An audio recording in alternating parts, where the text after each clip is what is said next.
Good evening. Good evening, everyone. I call the May 21st, 2025 legislative meeting to order. Let's stand for the pledge, please.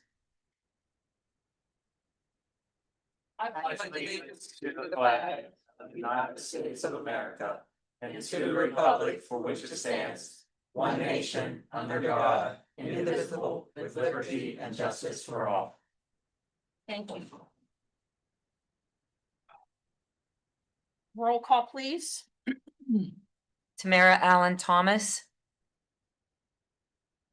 Laura Arthrell, Here. Mike Belmont. Here. Donika Griffin. Karen Lyons, Here. Sarah Rozuski. Here. Darnika Reed, Here. Melanie Timbers. Here. Terry Lawson. Here. Tonight, in executive session, we discussed real estate and personnel.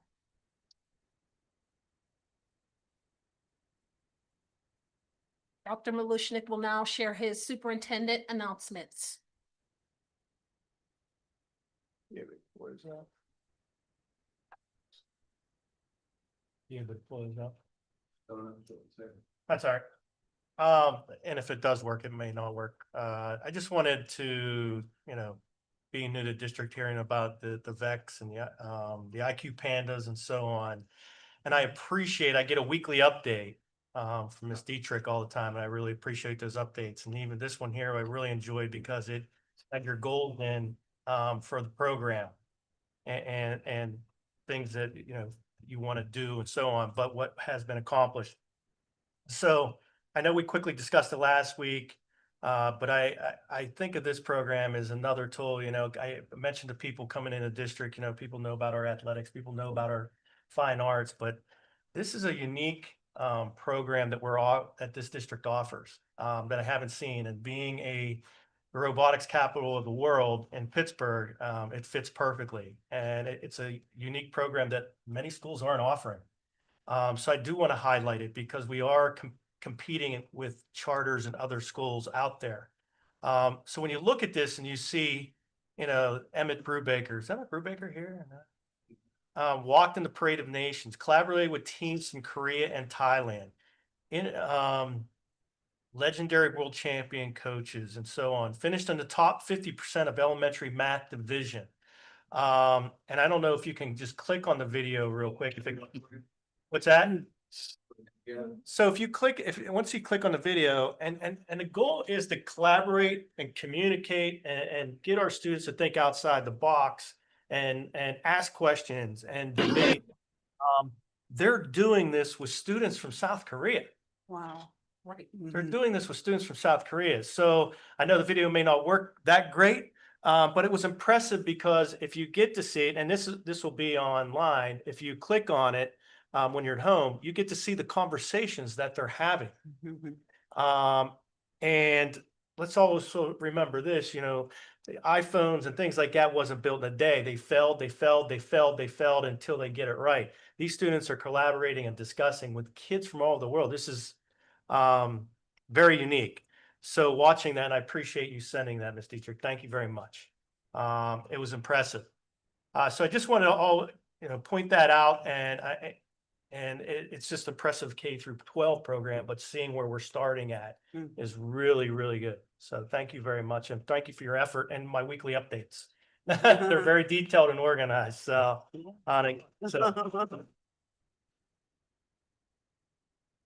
last week we mentioned our spelling bee champ, but I wanted you to see the group of the spelling bee participants and then our top 3 place winners. We mentioned them, Aaron last week, but also Elijah Palmer and Skylar Trent being our 3rd place finisher. And I believe I know I belong to one of the Wilkinsburg Rotary, but also we're starting to participate more with the Rotary from Forest Hills. I think they're one of the sponsors of the program, if I'm not mistaken. Yes, sir. Correct? So it's good to see that we're using them and having competitions like this. But I wanted to put faces with the names and see all the kids that were participating in the spelling bee, and I appreciate that. And lastly, I at least want to get the names up there so everybody can see. These are what name. I apologize if there's any missing. This was the names that were sent to me from the administrative assistant at Forbes Road. These were our CTC graduates last week, which is very impressive. A good number of students, an impressive program out there. As a former CTC teacher, I have a soft heart for CTCs, and plus, if you see some of the programs out there, those are programs and careers that will always be needed. That's right. They're always going to be there. So it's good to see our students are taking advantage of that and they're being offered. So those are the names of our recent graduates. So,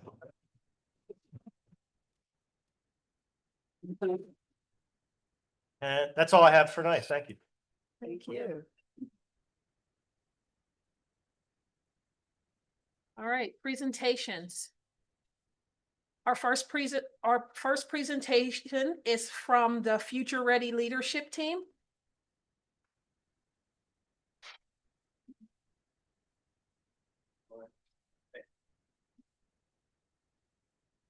Right. How are you? How's it going? Good. Better now. Mr. McGuire, we're used to seeing you without a library wrapped around you. so- Sorry. I'll duck or something. So I'm Kevin McGuire. I'm the librarian at the high school, and this is. And we're excited to introduce you to a really great group of students. These are our future ready leaders who have worked with us all year on a project that they'll tell you more about. But first of all, we kind of want to explain how we got here and how we got these fine young people behind us. So something Mrs. Coles and I think about a lot is how do we make sure what we do at Woodland Hills prepares students for when they leave Woodland Hills. And we do that work closely with Dr. Wilson for the Future Ready Index and reporting that we have to do for the state every year. But we want that to be more kind of than just like checking a box. What can we do for our students to make sure they are future ready when they leave us? So we met with some people that Mrs. Coles will talk about here in a second, and we began to evaluate some of the things that we do at our school. We didn't just evaluate it from a teacher perspective, we let the students evaluate it. So that's why they're all here. So Mrs. Coles is going to kind of explain who we worked for and worked with, and then the students are going to tell you what they gained from the program. Yeah, I was gonna do that. So we worked in conjunction with the Consortium for Public Education, Miss Tiffany over here. Good, well, I'm sorry. And Miss Janine is back there from Auberly. And we had a very close working relationship with them throughout this process. We started in the summer. And what seemed a bit confusing, we finally figured it all out.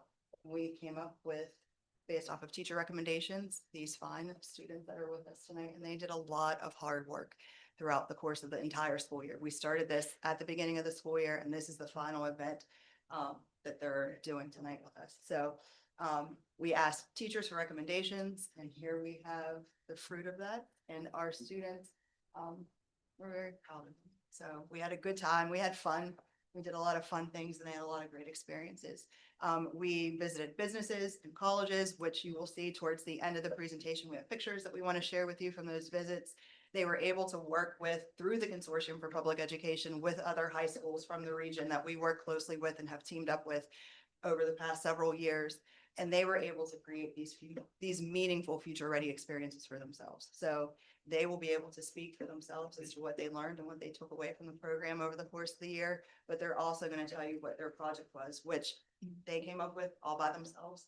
They broke themselves into committees. They did all the legwork, created surveys, shared those surveys with the Dixon students, and they can fill you in more on what they actually did for their project. Nice.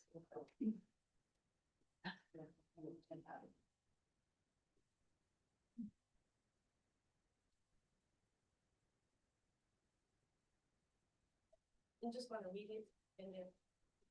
Come to the mic. Many high school students do not take advantage of or realize the opportunities available to them until the last 1 or 2 years of high school. This can lead to rash decision-making. The goal of our project is to break that cycle. Next Up provided the opportunity for us to provide our personal experiences and advice to rising freshmen to help them in their transition into high school and developing and growing as students. When I entered high school, I really didn't I didn't have a system, I felt like, so I could agree, and that's kind of my thoughts on that.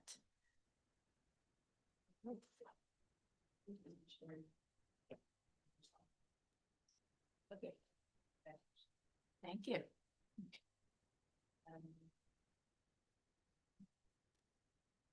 Okay, so we made a project of going.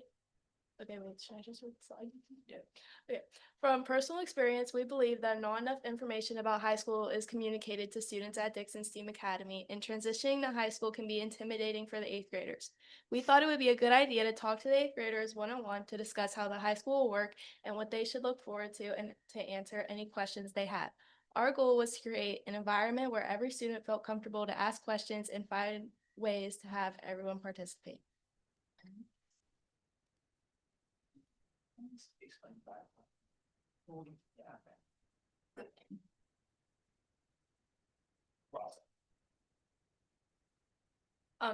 So we met multiple times as a team and we split off into 3 groups to gather data and plan. And those 3 groups were a communications group, a logistics group, and a marketing group.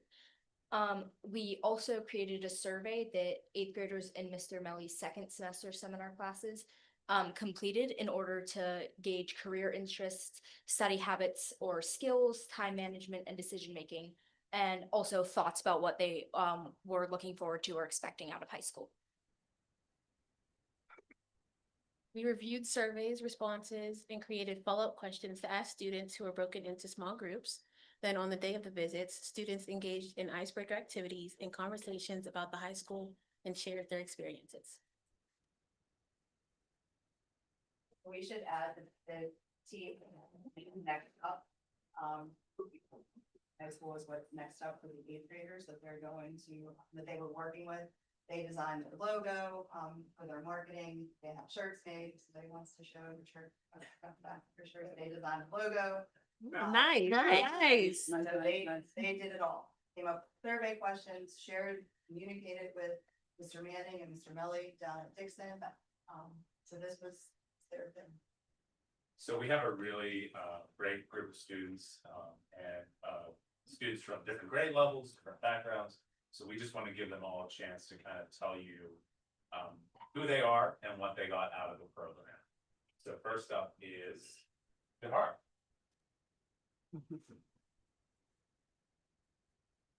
My biggest takeaways from Future Ready Leaders was the importance and the logistics behind. That's my ringtone. I turned my ringer off. Yeah, I'm not the only one. Behind planning and putting projects together, whether the planning is for the future, for oneself, or an event for the kids or the community. And then future readiness connections, it's a good way to stay involved and important to see the seeds in the garden grow. Microscopic collisions result in macroscopic changes. What I kind of meant by that is that like not every kid coming into high school is going to have like a full look on what they want to do. And even leaving high school, that's kind of the situation that I'm in. But the connections that I built and the resources that I have is kind of getting me ready for that. So I feel like I've been poured in from, this and the district kind of through all the resources that I had. So I hope to be able to pour into the kids, whether it's something small or something big. So that's kind of my take on the microscopic collisions can result into microscopic changes.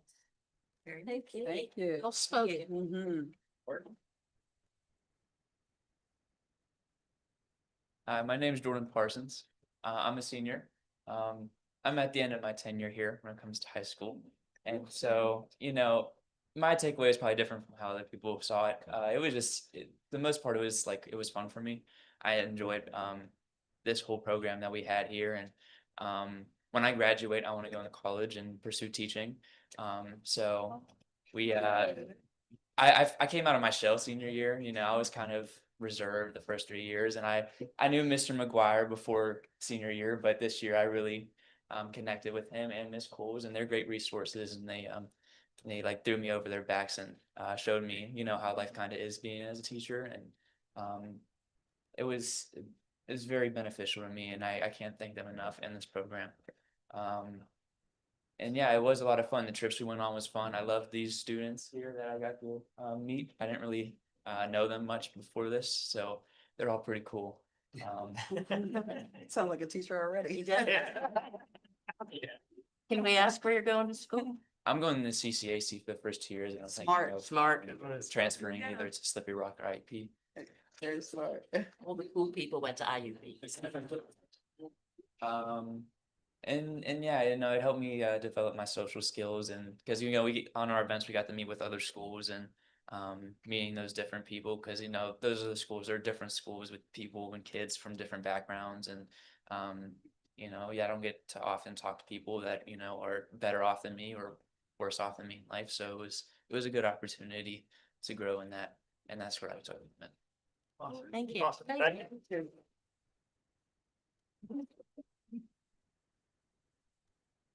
Hi, my name is Abby and I'm a junior. One of my biggest takeaways was that that many people have different ways of looking at their future, and I saw like the different perspectives and at the different points that everybody is growing with them. Also like giving your experiences and advice to people younger than you, they go through the same things, is really appreciated. Like I always appreciate when the seniors tell me things they've done, or people like that just started college, and then I turn around and learn that the 8th graders would also want to know, hey, what about this? What did you do with this? What habits did you grow? And that was really cool. I also learned that more about leadership and being someone that you're looked to answer questions and help guide, just like I said, because you like a couple of them just asked for ways to reach out if they had any more questions. So it was really cool to be like a resource, how my teachers are a resource now, and it was just cool to make that connection. My future readiness connection is working on this project really helped me to realize I can still be figuring things out, working to organize and improve the habits and plans that I already have. So while I know what I want to do, I can still figure out like the minor details and like where I want to go or what to do next. So Awesome.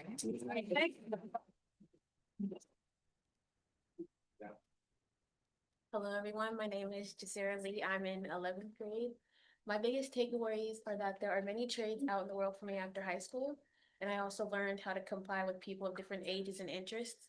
Many of the kids at our Dixon school, they were interested in a lot of different things, but it was nice to get to talk to them and see where they want to go and what they want to do. And it was nice to tell them about the opportunities we have at the high school. My future student readiness connections, I've been introduced to many new people and careers, and touring Chatham was very nice because it's one of my options for for college. I really enjoyed this group because it was fun and I got to learn a lot of new things, and I'm excited for next year.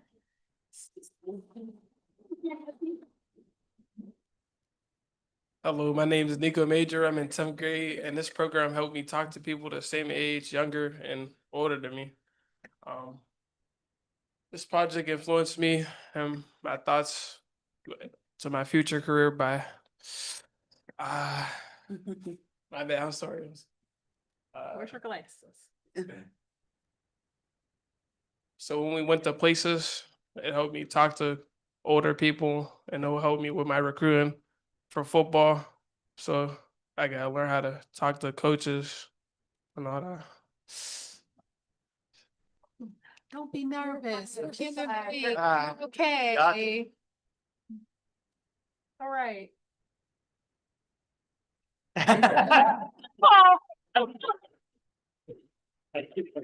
He said I'm done.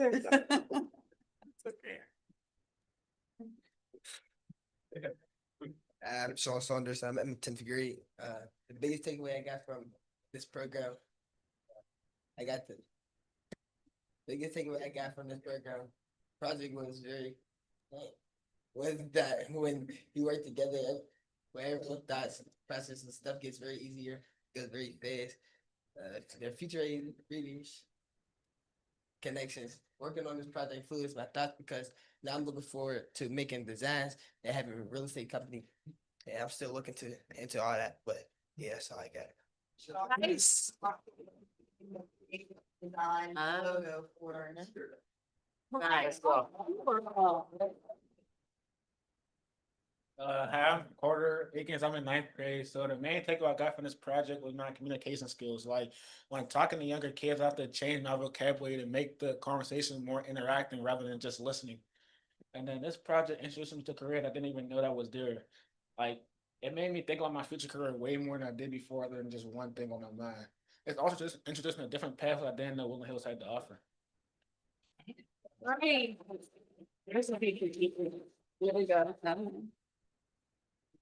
Hi, my name is Reagan Scott. I'm in 10th grade, and my biggest takeaways from working on this project, I've learned that working together is important and helpful to like come up with more ideas than just your own. And my future readiness connection was like working on this project has influenced my thoughts by like hearing other careers, and it has changed my mind for me.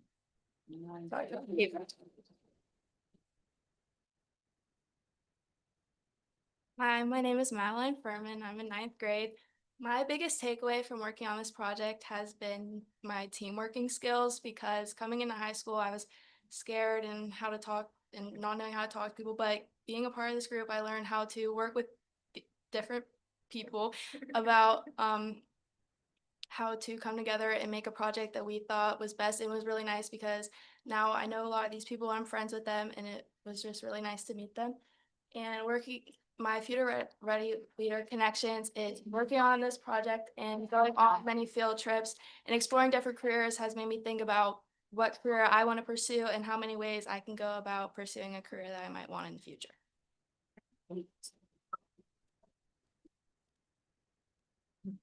Hi, my name is Jason Moito. I'm in ninth grade. My biggest takeaways were that when talking to the eighth graders, I feel like they have kind of a messed up, like some of them have a messed up perception of what high school is going to be like. As an eighth grader myself, I didn't really know how to feel or what to do. Had the full like expectations. I didn't really have that. And when I entered ninth grade, some of my early decision making was impacted negatively by that. And the fact that I and everyone else got to help them was very nice. Also, a lot can be done with a little effort if you just like work together. Working as a team was very nice. I liked it a lot more than I thought it would. My FRL connection was that this project helped me realize that working with my peers, both older and younger, for the eighth graders and the upperclassmen, is something that I really enjoy. I've been able to get out of my shell a little bit more at the start of high school, and working with everyone kind of forced me to. And it was very free, and I liked it a lot more than I thought it would. And it also helped me learn that team building and other basic skills associated with the job, so I can prepare more for my future, which was the main point. And I did that also.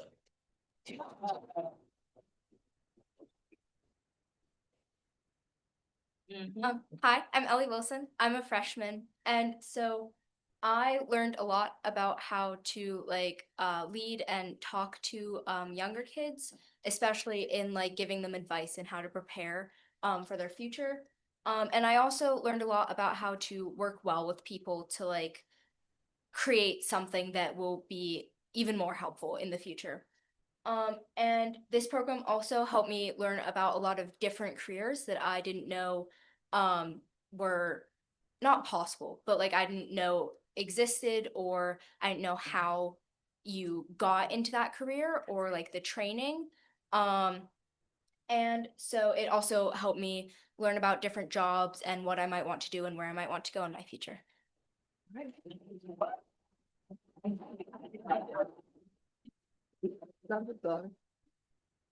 Okay, so we have a few pictures from the events that we did.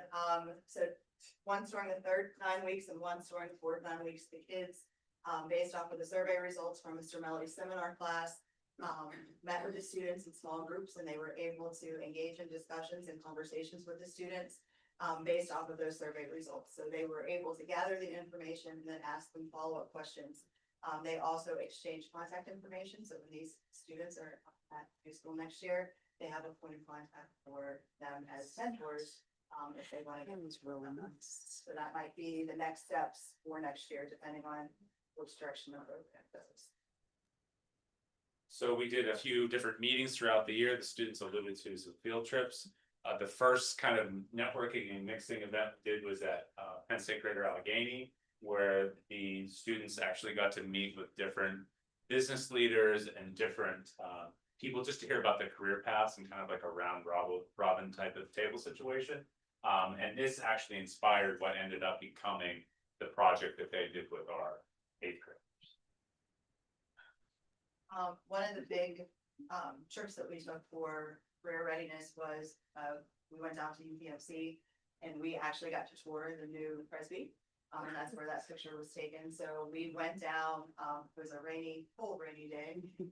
And we met in different employers who work for UPMC with UPMC, talked to the students, and they talked about IT, construction, human resources. So all of the things other than the medical field, they did talk about nursing and doctors, but things that the students didn't first think about when you think about UPMC and all the careers that you can have within UPMC. And then we were able to go on the site tour for the extension for Presby. We rode a freight elevator, which was yes. And similarly, we went to the Bricklayers Union, which is over in Wilkins in Monroeville. And that was really interesting because we got to see just another pathway that maybe a lot of people aren't that familiar with. Certainly the students, certainly I really wasn't, even though I do know things like Forbes, what we offer there, but this specifically learning this trade and seeing what it was like there. It was a very just like affirming day, I think. And it made, I think, the students feel, they're doing an activity where they had to build a bridge, and then you guys won. Yeah, you won. Yeah. They're great.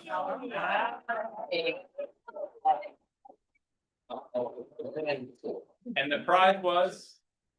Okay. Oh, no, yeah. But yeah, so that was just a really impressive facility to see that. We also, in coordination with Tiffany and Miss Janine, this was separate from what we did with consortium. We wanted the kids to get a college campus experience, and so we wanted to go somewhere local, and we decided to go to Chatham. It's a beautiful campus, and then the students really enjoyed it, and they were able to have lunch in the commons. So that was a cool experience for them to be able to be on a college campus, take a tour, see some of the facilities, have an admissions counselor speak with them and give them information about admissions and enrollment in Chatham. I think that was. And the woman that we met with from admissions, she actually handles all the Woodland Hills students that apply. So it was nice just to have that connection for her too. Nice. Because we have anyone to apply to teacher.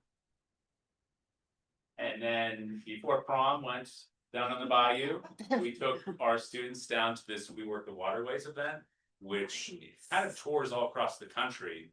And they do programs at ports and various places where there are river industries. So they got to do all kinds of activities. They got to try to The Coast Guard, how to rescue, how to tie something. how to anchor the. Should have paid for it. They know better than us. Stations, and you were able to visit all the different stations for all the different careers you could have and worked on a lot of this. And again, it's not just something you would think like, oh, you're gonna be a captain of the, well, there's so much going on. And, just like some of the other industries we saw, my mouth like dropped open when I heard what the starting salary was for some of these jobs with basically like apprenticeship training. So it's good to expose our students to that. And we mentioned we partnered with the Consortium for Public Education. So we were down there a few times, working with them and working with local schools. And here's our students doing a puzzle challenge down there. We want that one.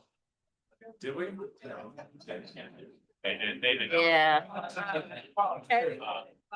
It's all right. You don't have to win them all. But we just want to thank you for this opportunity, for supporting the Future Ready leaders. And we met with CPE today. We're going to work at continuing this next year. We're gonna miss our two seniors when they go, Jordan and Yahara. But hopefully, we can kind of continue what we've done and get on path to helping more kids. We definitely have to thank Ms. Tiffany and Ms. Janine from Goodwill and Auberly. They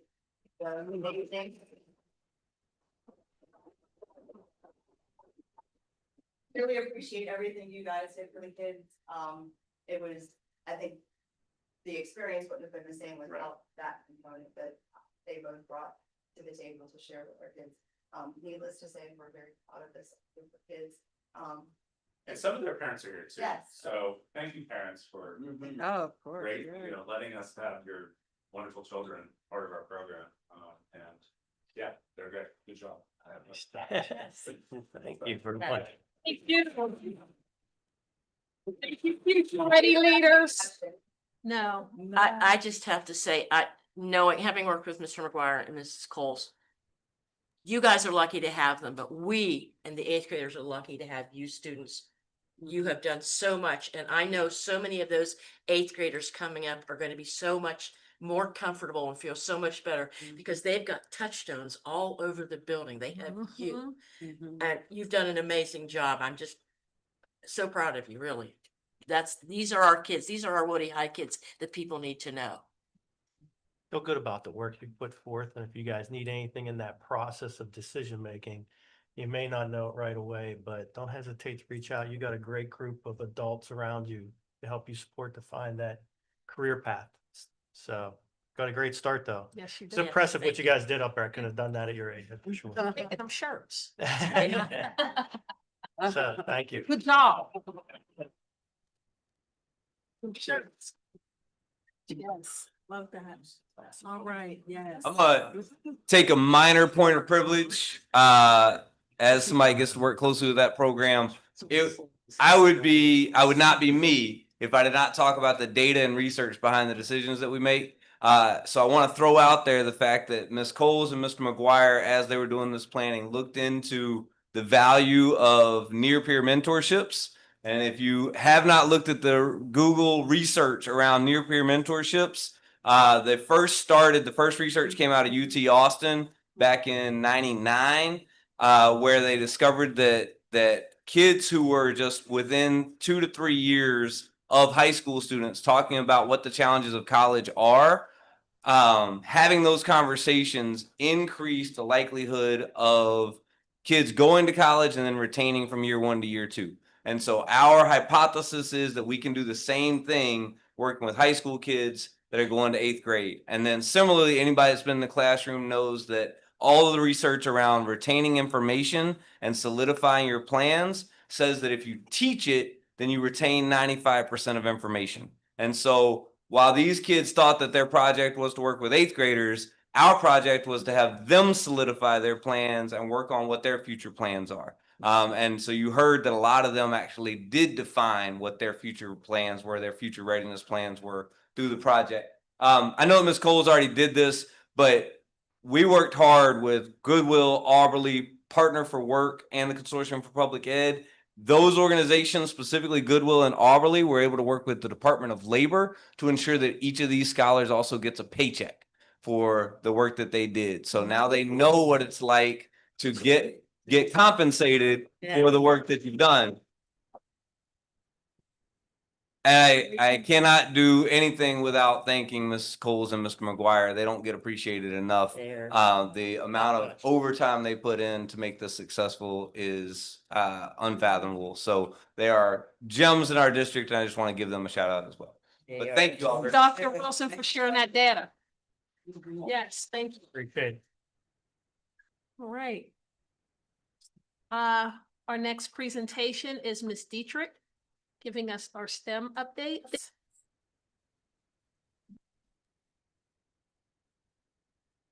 So I just want to thank you guys for letting me speak a little bit tonight. I would typically probably have presented last week, but I was at this little tiny VEX competition in this little tiny city of Dallas, Texas. So thanks for giving me a couple minutes tonight. And of course, I can't leave without talking a little about it, so we'll do that at the end. But so my position, as most of you know, is the Director of STEAM and Innovation across the district. This is my second year in that position.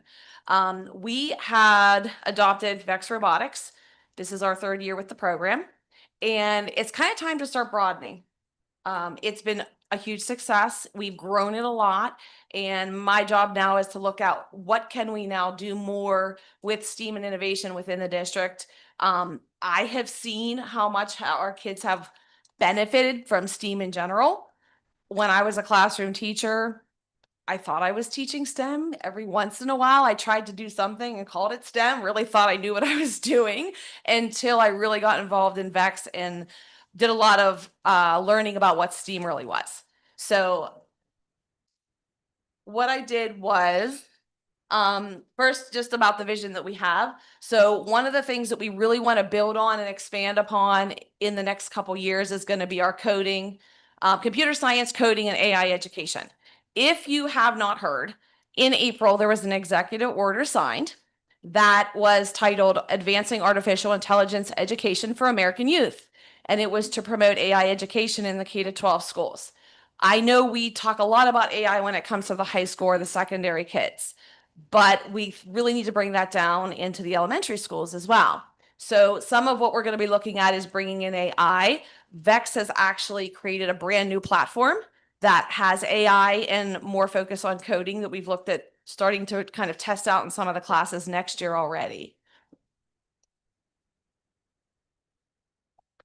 I put together a team of teachers from K-12. So I have a lower elementary, upper elementary, middle school science, middle school STEAM teacher, and a high school computer science teacher. We brought them together and talked a little bit about what do you guys want to see in the next 5 years here in the district when it comes to STEAM and innovation. And these are some of the ideas and topics that this group of teachers came up with.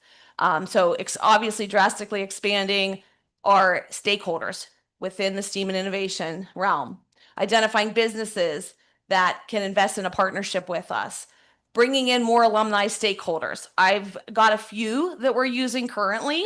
There's a woman that's a female engineer that graduated from Woodland Hills that is involved with my mother-daughter club, and the Mitsubishi is who she's with, and they sponsored the IQ Pandas when they went to Worlds. We want to bring more of those alumni in. We always are pulling in our, athletic alumni. So we want to reach out to, we know we have a lot within the engineering and STEAM fields out there. Looking for money. Where's the funding going to come from to do all of this? Increasing attendance is always an issue. So we want to, focus with our bringing and keeping our kids coming to school because of the programs we have. Community involvement.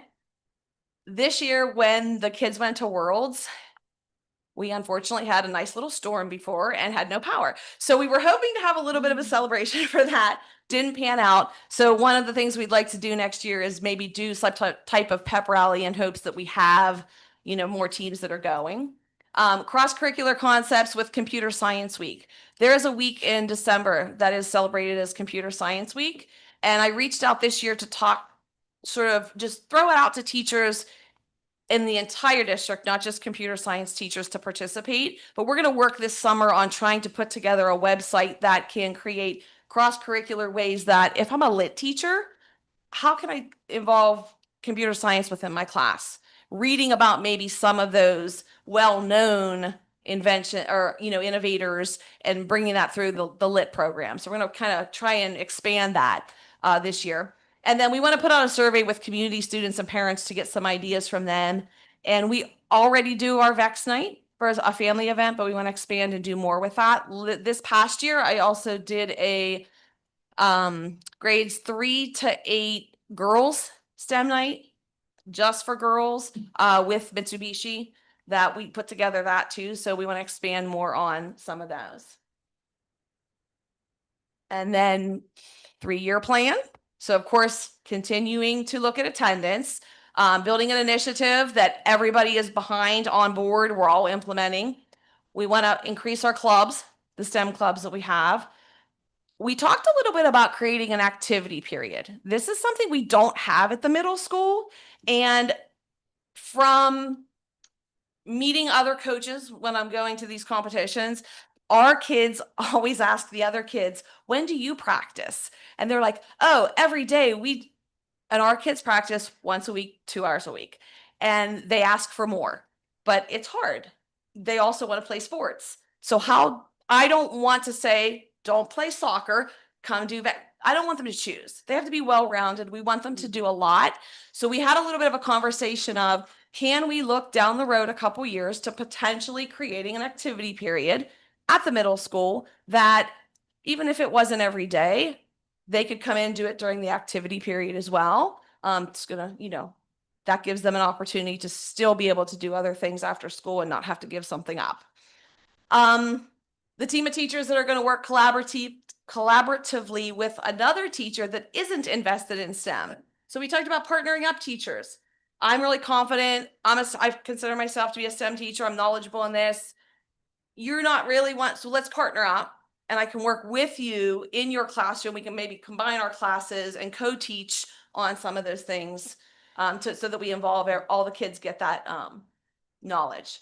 And part of that, so that obviously bringing in community surveys with that and securing more ongoing partnerships with businesses within our community. And then we talked about down the year 5. At that point, we'd love to eliminate chronic absenteeism. It's always a big issue in the district, so we want to use this as a way to do that. We want to send more diverse kids, a more diverse group of kids to regional and national competitions. We have that diversity here, but we can't always grasp them and get them in. So we want to definitely look at trying to find more ways to get them hooked. Not just VEX, but we want to get into other areas of STEAM and STEM, which I am starting to say we're going to look at now. We want to look at a funding plan with investors and stakeholders. Some partnerships are going to be established, secure them with businesses, and of course, get a new scheduling system with flexibility and student choice. I do hear a lot. I'm an elementary teacher at heart, 25 years in the elementary. So over the past 2 years, I've loved having the opportunity to go into the middle school and high school and learn secondary. Still learning it. But one of the things I hear is there's no flexibility. The kids really can't choose what they want necessarily at the middle school level. So we talked a little bit about how can we get more flexibility in there. Not every kid loves to read. Not every kid loves math. Not every kid loves VEX. That's just how it is. So is there a way to make it more flexible so that they can choose what they want at that point? So that's kind of what like I said, this team came together. We're going to meet again this summer to expand more on our plan and start focusing on that 1 year part. And then we're just going to keep going from there. And of course, can't leave without a little reminiscence of last week. So Justin Rodriguez kindly enough put together a short video for you guys to see of just some of the little experiences the kids had down at Worlds last week. Hi, I'm Tate Norman. I'm in the 5th grade. I'm in Edgewood Elementary School, and I'm on the IQ Pandas. Hello, my name is Julian All. I am a 5th grade student at Edgewood Elementary STEAM Academy, and I am the driver and notebooker of Team 15104B, the IQ Pandas. My name is Emmett Rubaker. I'm in 5th grade. I go to Edgewood Elementary School, and I'm on the IQ Pandas. My name is Paco Yatskoso. I'm in 5th grade. I go to Edgewood STEAM Academy, and I am one of the members of the IQ Pandas.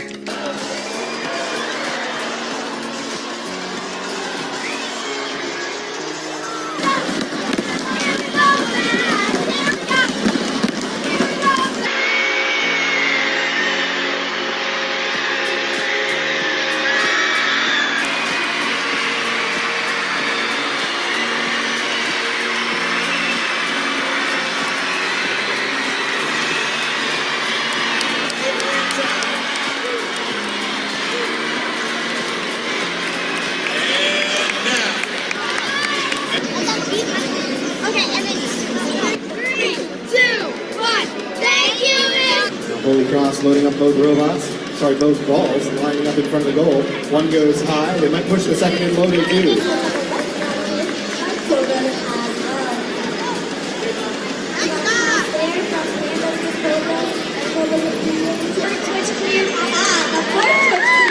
Man, these teams are acting fast. They've only got 20 seconds down here. Zero lines up trying to.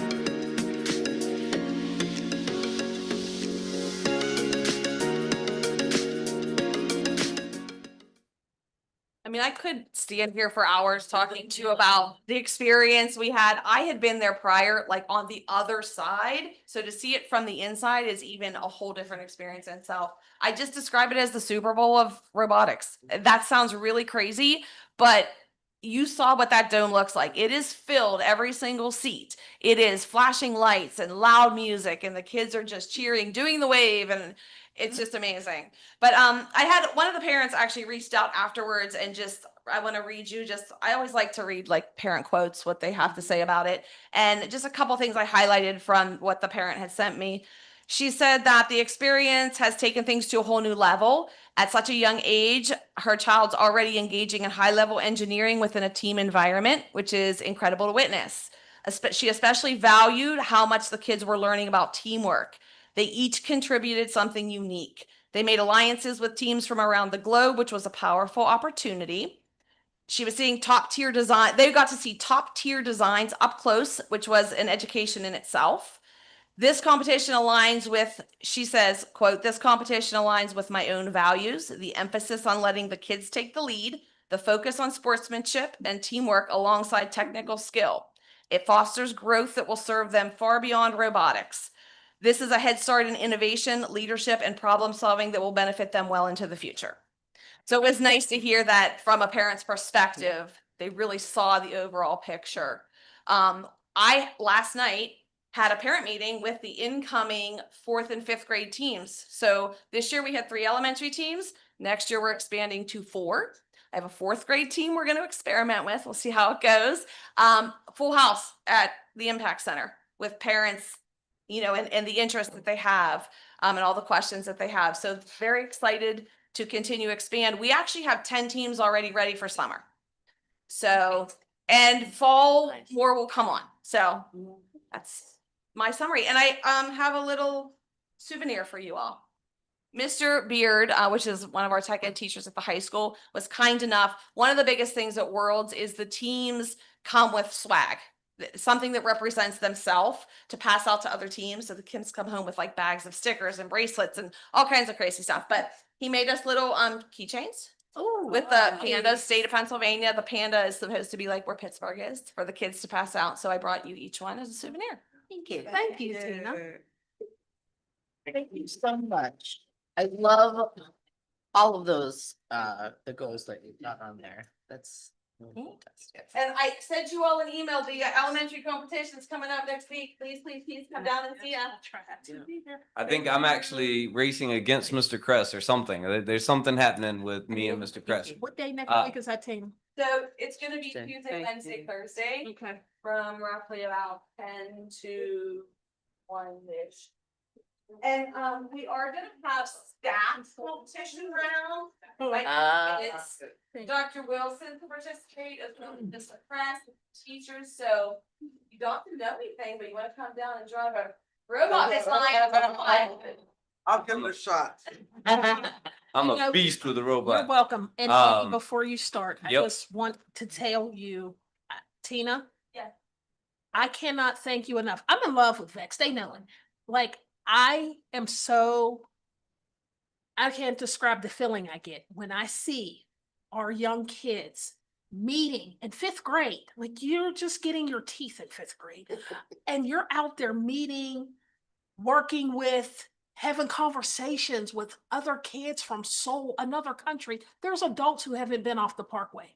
So to give our kids and the Fort Ark families this experience is top notch. And I can't thank you and your team enough for the opportunities that you give these kids. Thank you, Tina, so much for your work. And I'll just make it public now. I got permission. The VEX team is coming to graduation. Yeah. Thank you. The only two data points I'll add on that one are, one, because we focus on growth. When the kids score, when they put the ball through the hoop, I'm oversimplifying here, but they get 4 points when they do that. At the beginning of the season, we were happy if a team got 8 points. At Worlds, that team got 122 points in 2 minutes. So talk about growth. They did that. That was all them. They did that. They continued to grow. They failed forward until they got better and better and better. And then again, you already said it best, Miss Lawson, but shout out to Miss Dietrich. We talk about growth. She looked beyond and is looking beyond VEX at the K-6 level to say, all right, so 3 years from now, how are we growing? 5 years from now, how are we growing? How are we ensuring that all of our scholars can access STEAM and innovation in new and fun ways, whether that's VEX or not? And that's just really, really powerful for her to be doing that. So, all right. Thank you. Yeah. Great. All right, moving forward. Public comment. Okay, so I have to do this tonight. I've never run this machine before, so might take me a little bit longer. So Take public your time. comment, there's one in-house Robert Flanagan Bay. All right, Mr. Flanagan.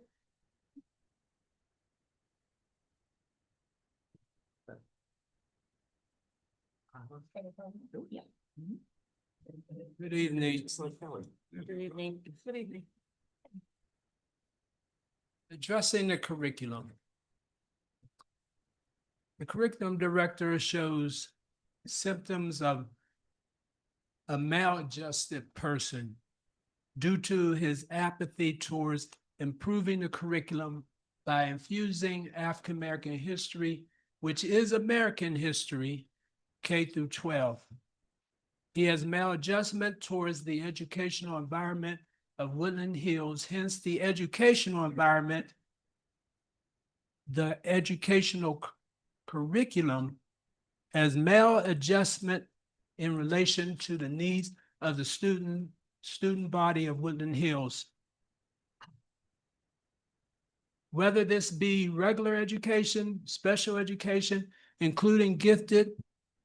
Now I know Mr. Wilson has not been alone in relation to the condition of the curriculum since becoming assistant to the superintendent of curriculum.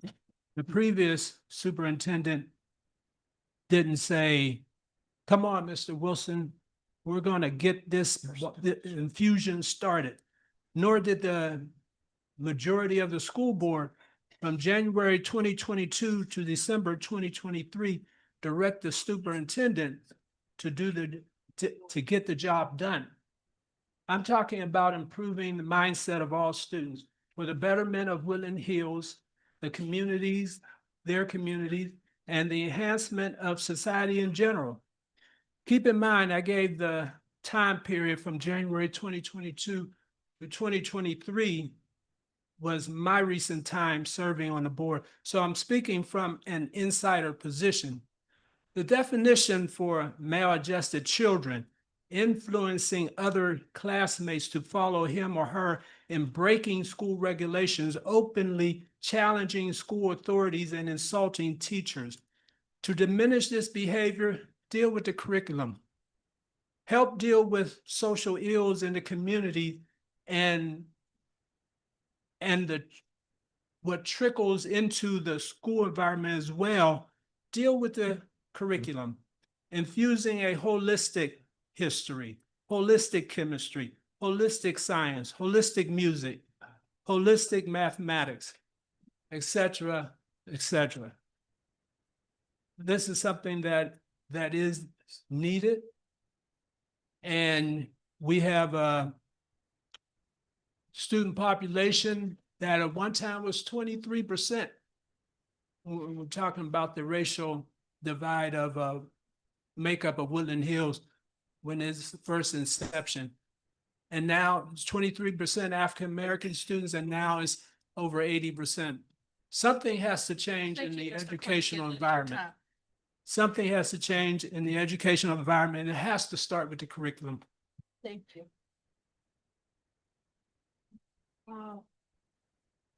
Anyone else online for public comment? Oh. Eddie, anybody online? Nobody online. Okay. Registered speakers? No, there weren't any. Anyone online, registered speakers? Okay. All right, moving forward. Click on that. 3.1, we seek a motion to approve all agenda items under Group 3, the consent calendar, by consent for the May 21st, 2025 meeting. So moved. Second. I want to pull 3.13.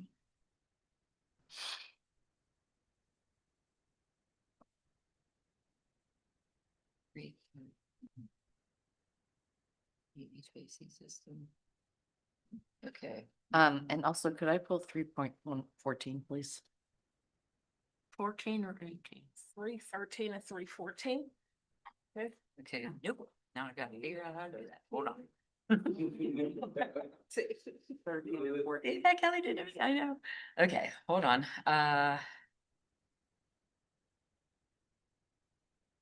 Maybe I can do it after we take this. Oh, and also 3.20. Okay.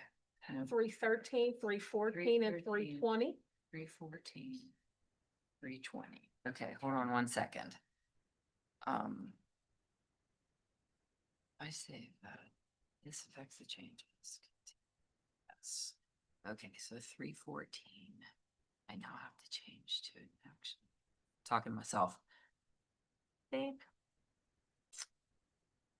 314.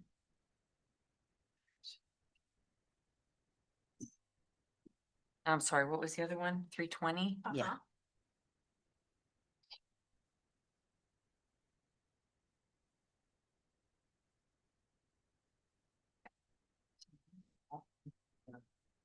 Move these down under, or the calendars under school matters, I believe, right? Just mark them separate. We'll keep them there. Yep. Oh, no, because then the rest of them will change, so I have to move them. Okay, hold on, I'll put the one under board matters. Okay.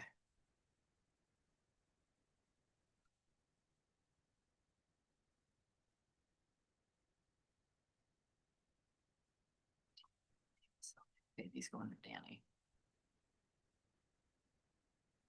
Jeez.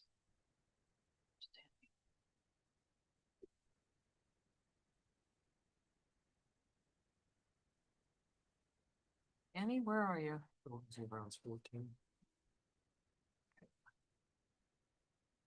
Okay. Good mess.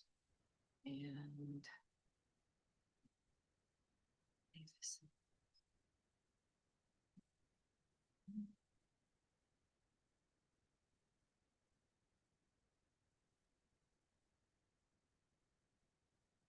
Okay.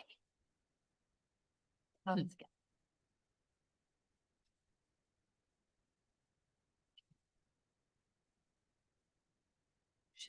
Was motion by Mrs. Arthurell, seconded by Mike.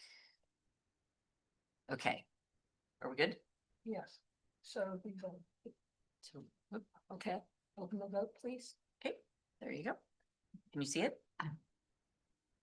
Yes, so this is the vote by consent, all agenda items under Group 3 consent calendar except 313, 314, and 320. Open the vote. Is it open? I Oh, didn't see it. hold on. I'm sorry. Hold on. Is it open now? I don't see. Need to specify a motion before taking a vote. I did specify it. We'll just call it verbal if you need to.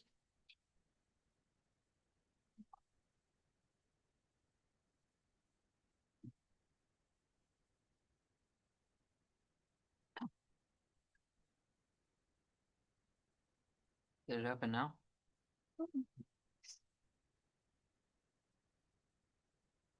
Nope. Okay, Mrs. Arthrell? Yes. Mr. Belmont? Yes. Ms. Lyons? Yes. Ms. Rozuski? Yes. Ms. Reed? Yes. Ms. Timbers? Yes. Ms. Lawson? Yes. Now let's see. Design note.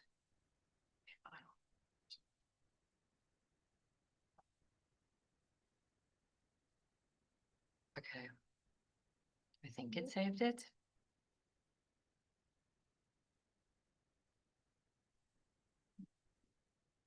So I'm gonna go down to, you ready for me, Jill? Yep. All right, I'm gonna go down to 3.13. No, 4.1, right? She wants you to, she moved it down. Yeah, moved it Let to me where refresh my screen. naturally Okay, gave, so yeah. maybe that's what refresh it too. Yes, we'll refresh it. Let's see here, wait too long.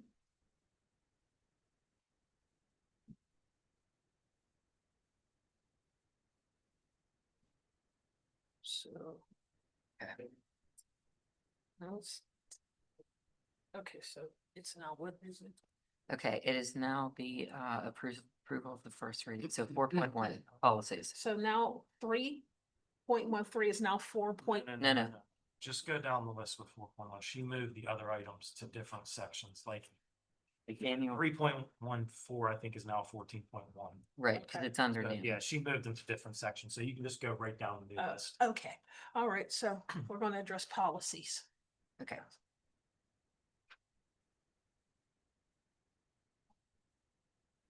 Just read the motion. You can just move them. All right. Motion to approve the first reading of policy revisions listed and attached. Part of the PSBA policy maintenance review. So moved. Second. Moved by Laura, second by Ms. Lyons, Mrs. Lyons, excuse me. Any questions? Any questions? Any I'm questions? excuse me. I'm so confused at this point. Any I know. questions? I don't mind being this. I just don't like being. Any questions? Roll Okay. call, please. Now, I think the vote's open now. I think I got it this time. Okay. Sorry. Yeah.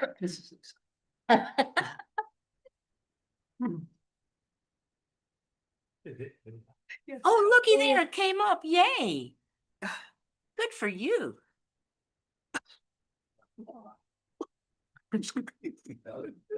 Okay, sorry.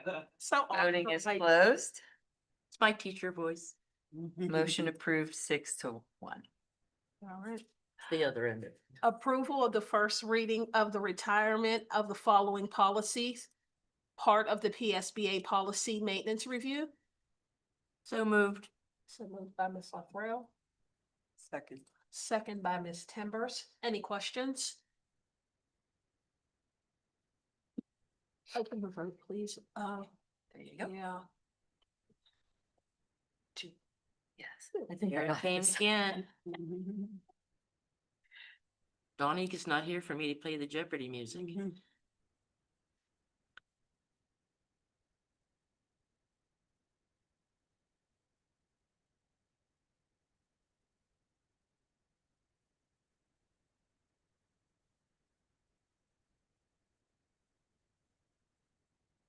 Okay. Voting is closed. Approved 7-0, unanimous. All right, approval of the first reading of policy 309.1 telework. So moved. So moved by Ms. Lothrell, Moving it. Second. second by Ms. Timbers. Okay. Any questions? Open the vote, please. Hey, I'm cooking with gas now. Just take a little Uh-huh. bit. how it goes, teamwork.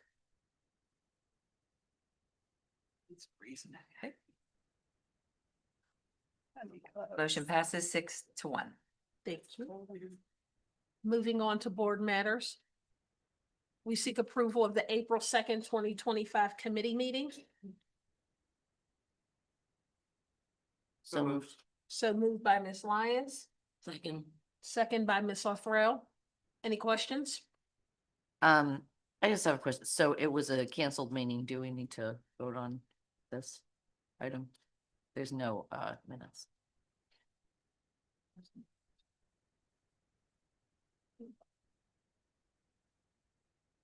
Wasn't that interesting? Yeah, meeting canceled, so we're agreed. That's fine. So what do we do Seek there? approval. We need to vote on that?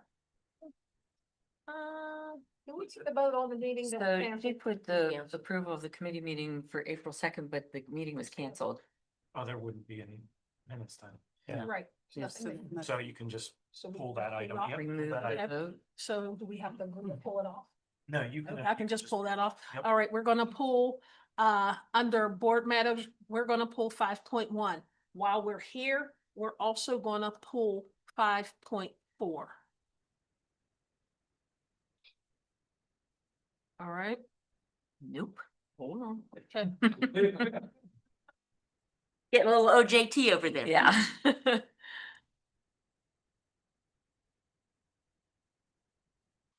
Okay, I think I have to pull it later. Okay. Okay. Okay. So we pull 5.1. Yeah, and 5.1. Mm-hmm. Yes, ma'am. All right. We seek approval of the April 9th, 2025 agenda setting meeting minutes. So moved. So, first by Ms. Lothrell Okay. and a second by Ms. Lyons. Any questions? I have a, just something to say, and the minutes for this meeting, under old business, Donika Griffin's name is misspelled. There you go. We'll let Kelly know. Okay. Open voting? All right, open the vote, please. Donika's. Shanika's name is spelled wrong. Okay.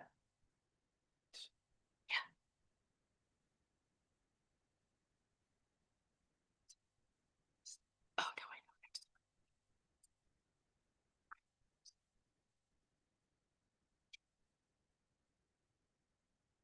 know. Okay, Sarah, spelling bee champion.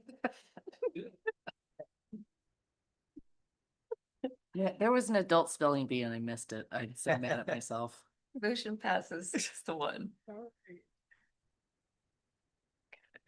5.3. All right, 5.3, we seek approval of the April 16th, 2025 legislative meeting minutes.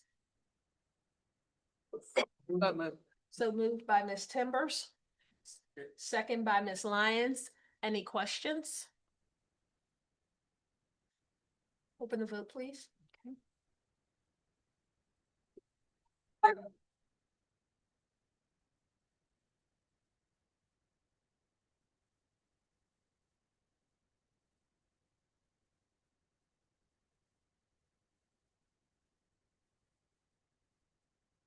Voting is closed, passes 6-1.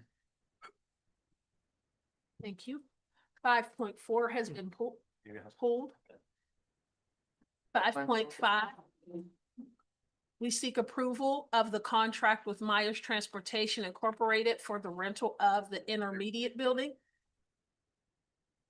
So moved. So moved by Mrs. Lothrell, Second. second by Mrs. Rozuski. Any questions? You open the vote, please. All right, now it's giving me trouble. Funny. It said, I know, it said I had to open the vote, which I did. Please specify a motion before taking a vote. I did.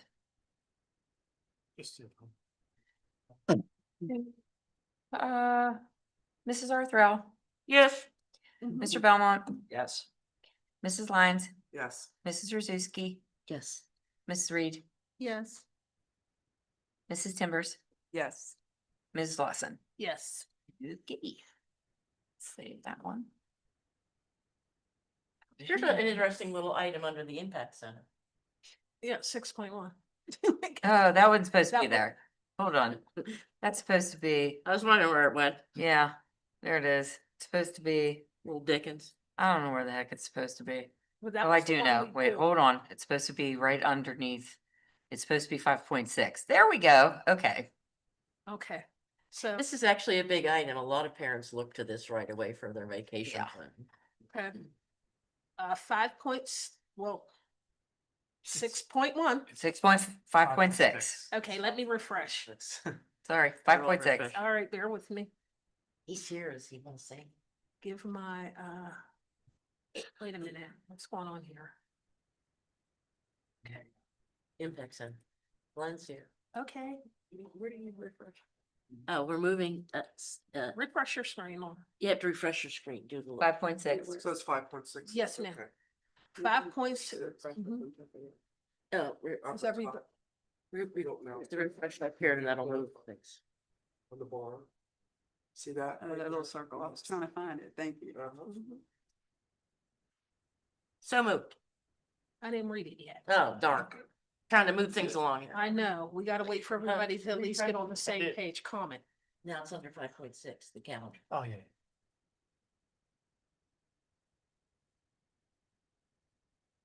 Adventures in STEM. So we're, All right, so everybody on 5.6? yeah. Okay, we're good. So 5.6, we seek approval of the 2025-26 Act 93, 211-day, 260-day, and 183-day, and 187-day school calendar. I'll just put you. So moved. So moved by Mrs. okay. There we go. Osrell, I'm just kind of explain it to. Second. second Second. by Mrs. Ruzers. That's why we have Any so many questions? calendars. Absolutely. I needed the I explanation. need an oh, I have a question. Yes. A second. Why? Why do we have, I mean, I'm sure. It all has to somebody's do going to tell with the, it all I has asked the to same do with the bargaining unit, the bargaining agreements. So in there's an agreement for Act 93. Then in the Act 93, there are a couple people that only work 211 days instead of 260. Then we have in the support union, people who work 260 days, people who work 183 days, and people who work 187 days. So they all have a different calendar. So this has nothing to do with the students. Nothing. Because you already approved the student Student calendar. calendar. So when the student calendar is approved, then all of our work calendars have to be approved after that. So that's And- why there's so many, because we all work different. Well, that's Crazy stuff. Very interesting. Thank you Yeah, very much. for you're your welcome. Most explanation. calendars I've seen too. Yeah, That's why I had. I We knew that. Well, We knew that. I appreciate the explanation and who are those somebodies?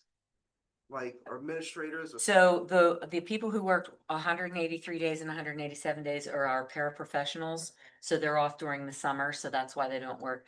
The 260-day are our custodians, our maintenance, our secretarial staff that work all summer. The 211-day, I think we actually only are down to one employee and he works an extra month in security and then he's off like 6 weeks or something. Oh, that's right. That's right. And the 10-month secretaries at the elementaries. Yeah. And then the Act 93 administrators, we work all year, but we're separate because we don't have a bargaining agreement that we have to follow. Okay. Yeah. Thank you very much for the explanation. Any other questions? So, I realize that the student calendar has already been, approved. So I don't know if any changes can be made to that, but I am a little, I have a question about where it is the schools and under just the legend at the bottom. It's just blank with an X, schools and impact center closed. Is the impact center closed on all of those days? Because I thought that the impact center was open for some of the days during the winter break last year. Am I wrong about that? It should Yeah, not. it was not. It wasn't? should- Okay, all Schools right. closed there. Okay, good. And then, my other question is if, so the parent teacher conferences are tentatively scheduled and graduation is subject to change. Are they? I mean, it causes such I know. havoc in people's And lives. does that all have to do with weather and when the buildings are on fire or a tornado comes through and we have no I electricity? mean, like, that's fine. I don't don't think that needs don't to be, that doesn't need to be under subject to change. I think if it's like, I think that's. Yeah, go no, ahead. great questions. All really, really great questions. So, both are just kind of making sure that folks understand that if there is an emergency and a reason that we have to make a change, that we reserve the right to make that change. The first to speak to the parent-teacher conferences, we used to use Act 80 days, which the state used to allow us to have as instructional days. So we used to have actually 178 days where there was a teacher in front of a class of kids, they were teaching. And then we had the 2 parent-teacher conference days that the state used to say, you can use these as instructional days to make your 180. Well, ever since Act 56 passed in December of 2023, they said you can no longer use parent-teacher conferences as instructional days because you can either have days or hours. So if you're going to use hours, then you still only have 178 days. I'm really not trying to see eyes glass over, and I'm not trying to confuse folks, but the state stopped allowing us to use those as instructional days 2 years ago. So what we did is we then put in 2 more instructional days in the calendar where we used to have those days as parent-teacher conferences. And what we've done then, because we see the value in parent-teacher conferences, we want parents to have the opportunity to talk to teachers, is we've actually taken 2 of the bargained in-service days, cut them in half, so that then the second half of the in-service day can be reserved for parents to meet with teachers. That was a compromise. Lord knows I never want to give up in-service time. I want more in-service time, and I'm mad that I only get 6 days. But that was a compromise, seeing the value in parents meeting with teachers. Now, at the same time, if we have to eliminate an in-service day, if we have mandated in-service that the state says everybody on Indigenous Peoples Day, October 13th, has to do a training, which they've done before, then we may have to eliminate that parent-teacher conference day. We want to reserve the right to be able to do that if there's an emergency where we have to do so. We don't foresee having to do that, but we may have to. Similarly, with graduation, I just named, we have 180 days, we have 990 hours. We should meet both of those very easily. And we all remember last year when we had to move the graduation date in December because we didn't have enough instructional days for the seniors in the calendar as it was because of FIDs. And so we, again, if there's a tornado like there was earlier today in Bethel Park, and we go under our 990 hours, and we got to go an extra day, we reserve the right to say, all right, graduation's moved by a day. We understand people are flying in their families and whatever, but we got to make 990 hours. So we just, we put that caveat in there because we know that as much as we want this to be concrete, it may not always be concrete, and we don't want anyone to come back to this as a legal document and say, you promised me graduation would be on this day, when we know that there are emergency reasons why we might not be able to have it that day. Thank you for that explanation, but I really do think that if we're talking about a natural disaster or some other kind of emergency, that's something that nobody could possibly plan for and wouldn't need to be alluded to as a subject to change or tentatively, because that would affect more than just our school, more than just our. Well, so I would like to think that, but in the example of the 3 days we lost in power last week, we asked the state for a waiver that they politely declined, and everyone was affected by those 3 days, but not everyone was affected by fire at Edgewood. And so not everyone had to take the 5 full FIDs before that, and then the snow day that we took on January 6th, because we didn't have a superintendent to decide whether or not we could do an FID. And so we had extra time that we had taken off that other schools didn't. And so even though it was a natural disaster that affected everyone in this region, we were extra hit because we had already taken those extra days.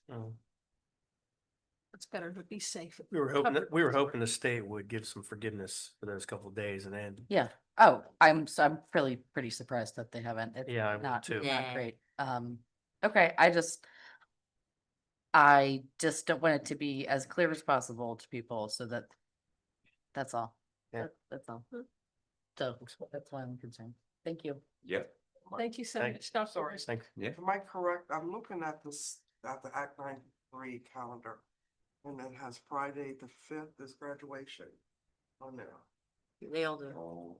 We're the 180-day calendar, by the way, which is Well, I'm in just, April. the 5th on my calendar for 2025 of June is third. Is it No, this is It- for, it's this is for next 2026. year. That's This next next year. year's calendar. 2026, Next year. June 5th, 2026 is a Friday, that's right. Okay. Yes, ma'am. Thank you, Dr. Wilson. Absolutely. Open the vote, please. Okay. Thank you. There you go. I will just tell you that our first personal family plan, we never had a graduation party the day of graduation. We always planned it weeks ahead because this happened more than one time. You just gotta learn it. Graduation. Mhm. Voting is closed. It's unanimous. It just, Yeah. it rained. Thank you. It rained. We're gonna skip on down to buildings and grounds, 14.1. Yes, we seek approval for Train Mechanical to install the HVAC system in the new vestibule and administrative areas, which was not on the original scope of work for Train and Frangent. So moved. So moved by Mrs. Wothrell, I still say we should let them select. I'm gonna second, but I have a question. Okay. I'll second. second by Ms. Lyons. Questions? So the president was questioned about your contract. Did you answer that? I did already? answer that. I got the information on that and the reason why, and I appreciate Dan explained to me. It's in a HVAC addition. It's a change order from the original train project, correct? And the reason why we didn't put it out the bid, because it has to be compliant with the existing that they've already did. So you didn't want to have two different, mechanical systems going at each other.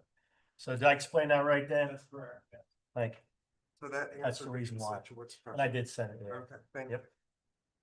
Yep. This was the original air conditioning, got this whole ball rolling, wasn't it? Yep. It was a legitimate question, so. I'm just here to, just Yep. making sure that we. Right. Yeah, absolutely. Yep. Need to be coming back. By all means. Any other questions? Open the vote, please. Yep.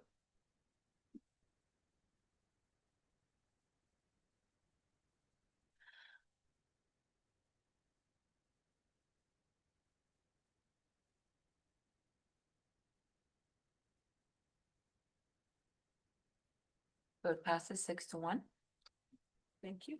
Moving to 14.2, we seek approval for May facility usage. So moved. So moved by Mrs. Rozuski. Second by Ms. Timbers. Any questions? So my question about this, and I do not expect you to have the answer to this, Danny. But for the movie night in Rankin, that was from last Thursday. I had brought this up with Mr. Ford, the first December that the Impact Center was open. There needs to be a licensing agreement in order to publicly show movies. And I don't know if the school district has one right now, or if there was one purchased just for this one event. The last movie licensing license was purchased in January 2024, according to what I found. So I just wanted to make sure that we're not violating copyright laws. That sounds about right. I think we bought it for the whole district. Mm-hmm. Didn't somebody? Yeah, currently we have one for the whole district for this year, it's the Slam K-12 movie licensing. Okay. And that is something we will have to look at if they're continuing showing movies with renewing for next year. Okay, I just didn't see it, Okay. anywhere, in the bills that it was current. So in that licensing, does it prevent us from charging to go into, to watch the movie? Do you know, Sarah? Or Ms. Mazus? John, you want to talk about the licensing? I'm pretty sure. No, it's so that you're not Yeah, you infringing bring on up- copyright. you bring up Publicly great showing points. the It movie. does say that, like at the end of movies, a lot of times. Yeah. Yeah, and we'll definitely get with Mr. Ford for that. So with the Swank movie licensing, that's something where, again, they should be showing it through that platform. Because you can't just go on Netflix or Disney Plus and play a movie for everybody, because that violates the copyright laws. Right. So as long as you're using that Swank K-12 You hearing that, platform, Glenn? then you'll be good to go. He's talking about the impact Yeah, matter. we'll make sure that you're good to go with that, and we will have to look at renewing that for next year. Okay, thank you. And I'm sorry, I missed Yeah, yearly two. license, I and it's missed not the that two much for a people who district said- license. I wanna say it was around $4,000, give or take 1,000. Okay.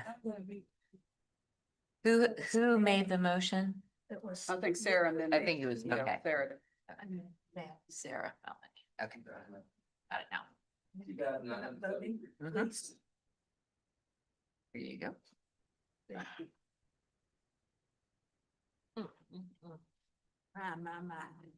Ain't that nice? Okay, so but okay, Yay! but that was purchased in December of 2023. I can't find it on other bill lists that are more current.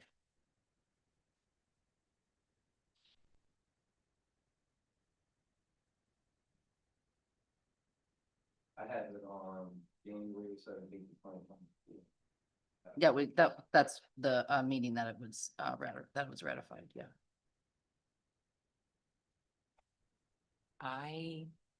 I'm thinking that's the last time. Yeah.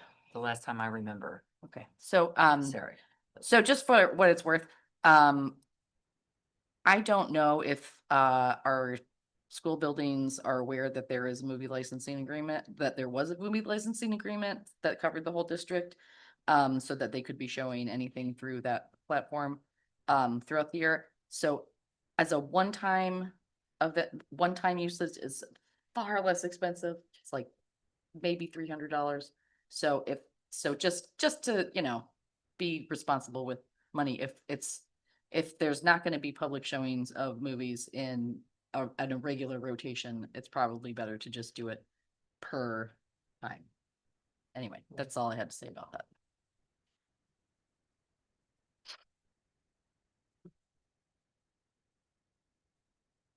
Did you click your vote, Sarah? Oh, no, I didn't. I didn't have, Sorry. my vote didn't come up either. Right there. Yeah, Mine no, did. yours is in there, Terry. Mine's in there? Yeah. Oh, Yeah, let look, me go time flies. look at the far right. Does it say change vote in red? Yeah, it does. That means you voted. Oh, there we go. Okay. Glad I got a teacher on board. Okay. Hallelujah. All right. Motion passes. Unanimous. Okay. Down to you, Mr. Rakunas. We should skip down to her regularly. We shouldn't make her sit through. Dr. Kate. You patiently sit through everything. It's just the deed. Okay. All right. 17.1 legal matters. We seek approval of the deed written for the Swissvale Library in terms, of ownership to the Woodland Hills School District. So moved. So moved by Ms. Lyons. Second. Second by Mr. Belmont. Any questions? Open the vote. All right. I will make a comment. I never thought I'd see the day. Thank you, Mr. Raccoon.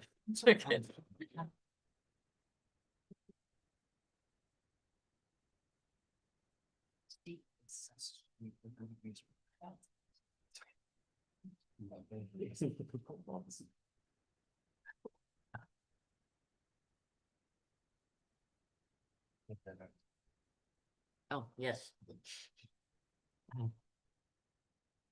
Okay. Motion passes. Yes. All right.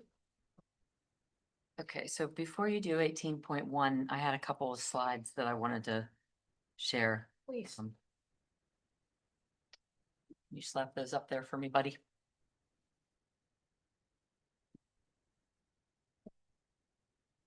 Got lightning. Well, no, I don't do like. see lightning through the blinds. I can find it. Okay. I can find it any. Okay, there we go. Thank you. So I wanted to point out before you vote on the tax levy resolution, because it does have an increase in it, what exactly these numbers mean to the taxpayer and then to the district. So there is a millage increase in the budget of 1.33. That is what we can go to the index. There is a total of 24,715 total taxpayers in this school district. 1,030 of them are exempt from paying any tax. 1,146 are what we call PERTA, which are public utility taxes that the public utilities such as the gas company, electric company and such, they pay their taxes under the PERTA. That leaves 22,539 actual paying taxpayers. 10,626 of them are eligible for the homestead exclusion.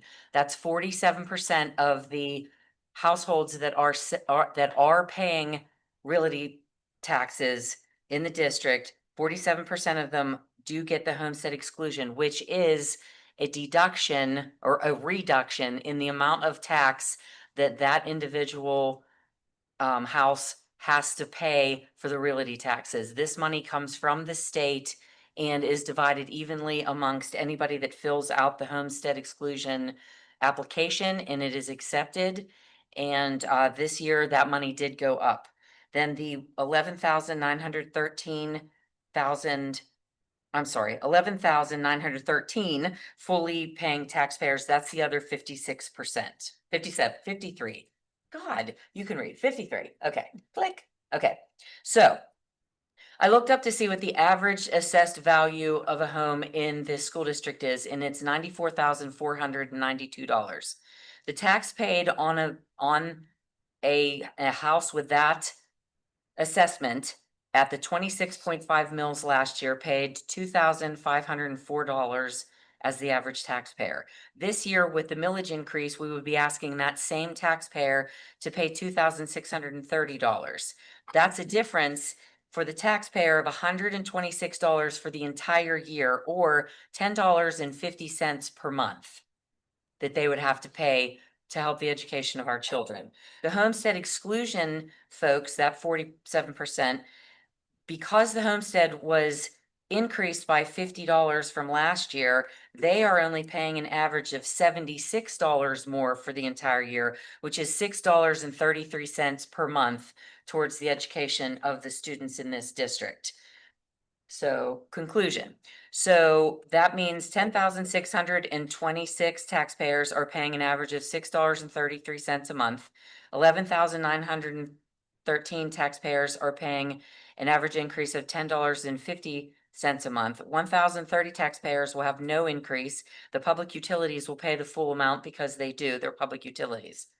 So when you look at the tax that was budgeted in the current year, 24-25, it was $47,526,826, which was, we were anticipating a collection rate of 91.5%. The actual collections that came in to date, and we are done, is only 89.6%. So we have a loss in this current year of tax collections from budget to actual of $929,112. Some of these are because of the refunds, and some of them are the uncollected taxes that people just chose to not pay.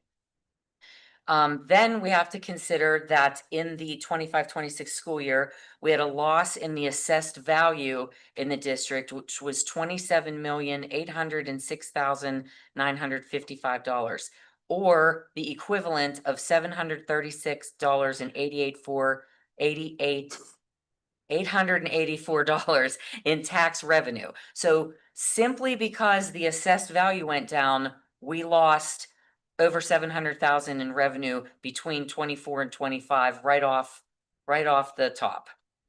So what I did was for the 25-26 tax budget, I increased it to the top of the millage that we could go with the 27.83 mils. That still only gives us 47,287,528, which is less than last year's original budgeted amount, but it's based on a realistic collection rate of 89.3, because this year we had 89.6. Therefore, if you don't raise the taxes with this motion, we will have a loss in the revenue of $2,163,131, and we cannot afford to not raise these taxes. I'm already presenting a budget to you that has over a $2 million loss. This will create a $4.2 million loss in your budget without the taxes.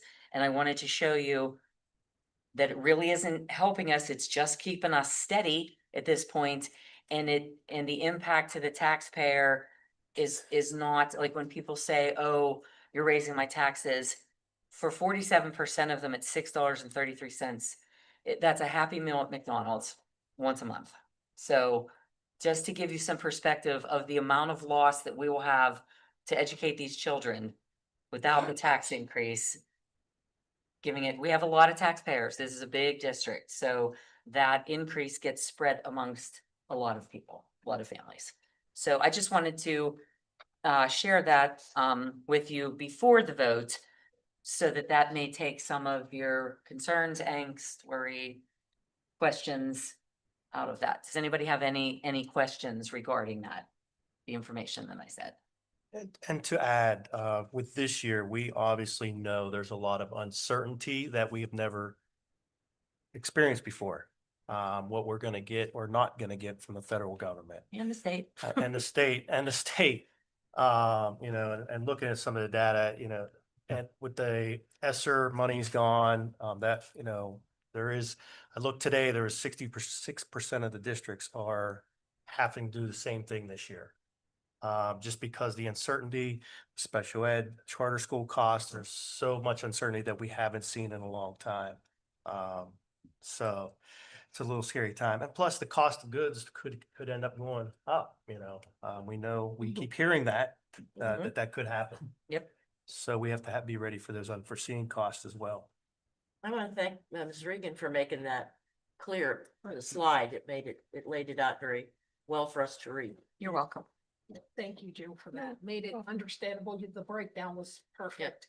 So thank you for your time and putting that together for us. Anytime. So, ma'am, any other questions? I just want to point out that I know that it seems like not much of an increase and not much money for any of us sitting here, but it really is a burden on a lot of people, especially people that are on fixed incomes. So I do understand that it needs to happen so that we can do what we need to do for the children of the school district, but we do need to remember that there are a lot of people in our school district that are struggling financially every day, and anything else we put on them is gonna Understand. impact their life. True. Open the vote, please. I need a motion in a second first. Oh, motion by Ms. Lyons, second by, Give it to Laura. second by. Oh, you want to Mr. know? Bella. Okay. Okay, well. Shake up the pot a little bit. No more questions? Okay. Voting is open.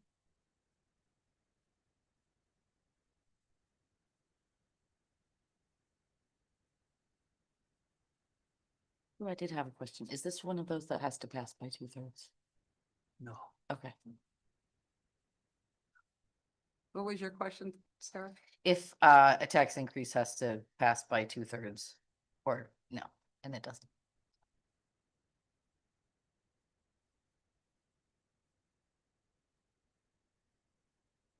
Melanie. Mrs. Timbers, are you still contemplating? I just voted. Okay. Sometimes I think there's like a disconnect between like the click. Well, there was, I was, Okay. I was contemplating, I was to answer your question, yes. Okay, motion passes 6-1. Okay.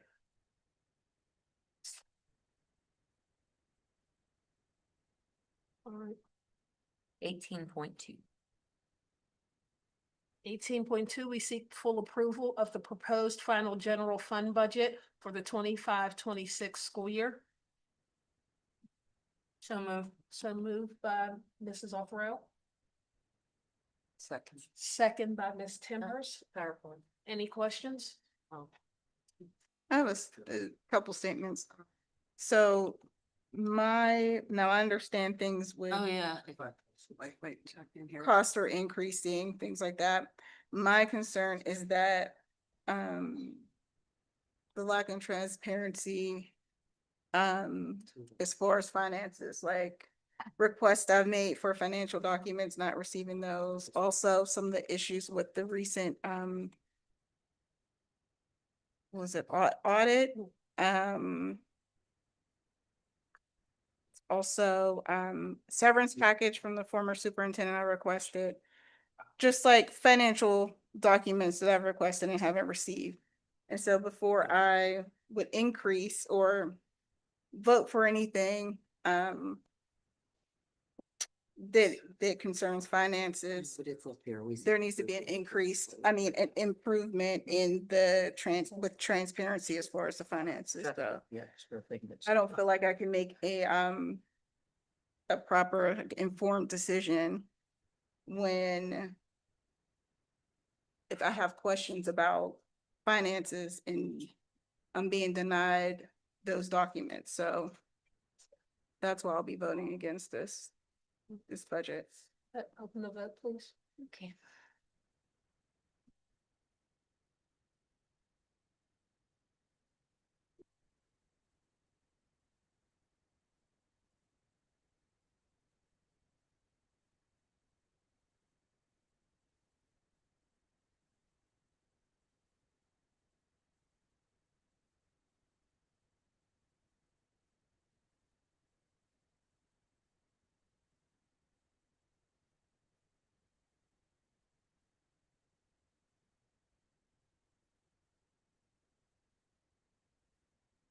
Motion passes 5-2.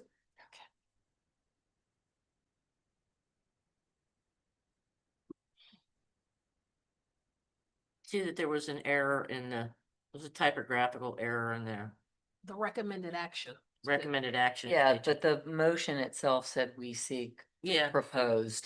So Yeah. yeah, so just so you know, that was the proposed final. So now what happens is I advertised that on June 18th will be the final. So this goes out for the public to be able to see what you approved as the proposed for 30 days.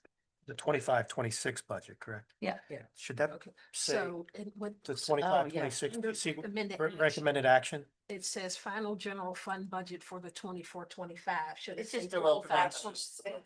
Again, the motion itself says Yeah, but the actual motion is a motion to approve the final general fund. Oh, Right. no. It says You feel- you 24-25. see where I'm at? Motion to approve the The recommended action. It says Yeah. 24-25. proposed, but it wasn't up above. We seek the approval of the proposed Right. final general fund budget for the 25-26 school year. That's the Right. one we see. Look at the one below. Yeah, just But for, under the recommended action. just for safety's sake. 25, You said that's just what she puts in there to this. Yeah. Because it has the wrong school year too. Yeah, No big. I think that's like a copy and paste thing. No problem. You know, Okay. nobody won't get hurt. You really need to tune it. No. All right, is it right now? No, I'm getting. Yeah, we seek approval of the Flonase is proposed- our friend. motion to approve the proposed final general fund budget for the 25-26 school year. Got fixed. Yeah. Okay.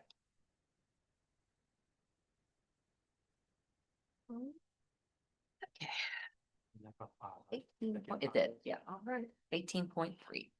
18.3, we seek approval of the May 2025 bill list. So moved. So moved by Mrs. Alfarell, Second. second by Mrs. Rozuski. Any questions? Open the vote, please.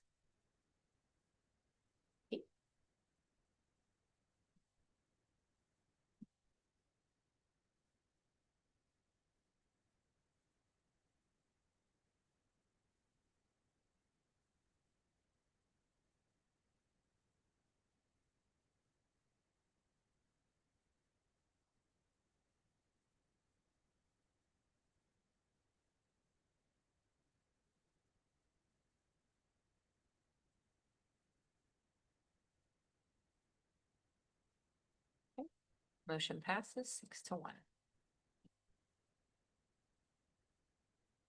All right. 18-4. We seek ratification of the bill list for invoices paid after the April 16th, 2025 legislative meeting. So moved. So moved by Ms. Lyons, Second. second by Ms. Timbers. Any questions? Open the vote, please, Jill. Agree. Thank you.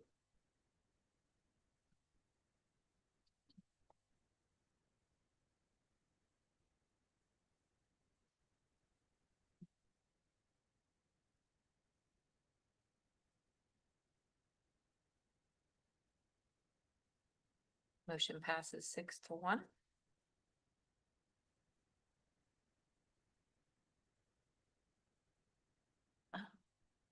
All right. 18.5, we seek approval of the P card report for April 2025. So moved. So moved by Ms. Timbers, Second. second by Ms. Lyons. Any questions? Open the vote, please. All righty.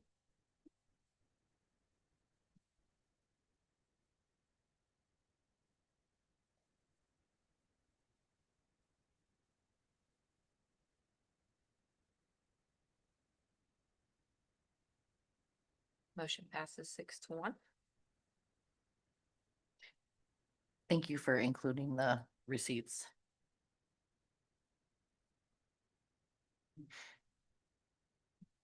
Okay. 18.6, we seek approval to reappoint Jill Regan as board secretary for a 4-year term effective July 1, 2025. So moved. So moved Second. by Mr. Belmont. We're all second by- jumping at it. Second by Ms. Timbers. Yes. I beat me Any too. questions? Yeah. So the question came up and I'm just asking if it has been addressed. Appointment of board secretary. The question was on May 18th, 2022, the board appointed Ms. Reagan as board secretary for a 5-year term beginning July 1st, 2022. A 5-year term is supposedly inconsistent with policy 005 of Pennsylvania School Code, section 404, assuming an interpretation of a 4-year term consistent with policy, and the law would make the appointment necessary next year. Can someone clarify how the current agenda item is required considering May 18th, 2022 board action? Has that been addressed? Yes, I sent an email back as well. Ms. Carnes explained to me, we're still on that one there. So it seems like it was done correctly up until Ms. Regan was hired, but then the approval, because of the transition time, I guess there was a transition year between the business managers, and that's probably why there was an oversight at that point. So we want to make sure we're correcting them as we move It's forward. something like, you know how like you sat in when the seat left and you sat in, it's something like that like it's every 4 years. Kelly was trying to explain it, like But every so- 4 years that I sat in the middle of Al's term or something like that. I don't know. That's where the confusion was. When Mike retired, Val stepped in as an interim. It was almost a full 12 months, and then Jill came in and took over. So it was that, Something like that. Understood, thank you. Kelly said it's been corrected this month, and then moving forward, it will be. And I'll address this next one as well. Okay, yes, Open vote. appointment of the board, yes. Thank you. Thank you. Open the vote, please.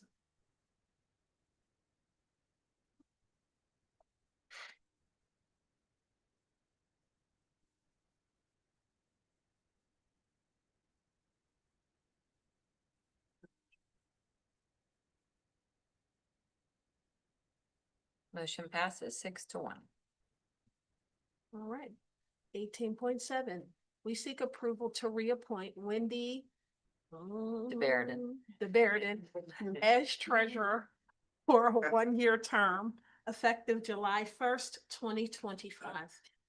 So moved. So moved by Ms. Lyons, Second. second by Ms. Timbers. Any questions? this was also another subject that was brought up. I can tell you this, every school that I've worked at, this usually gets missed.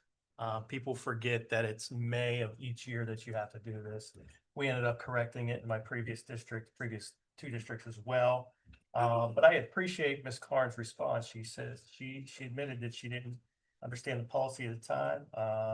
She accepted responsibility on that.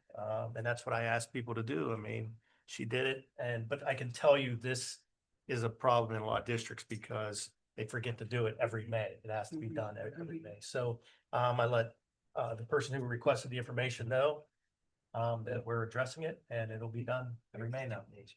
Thank you very much. Exactly. Open the votes, please. All right.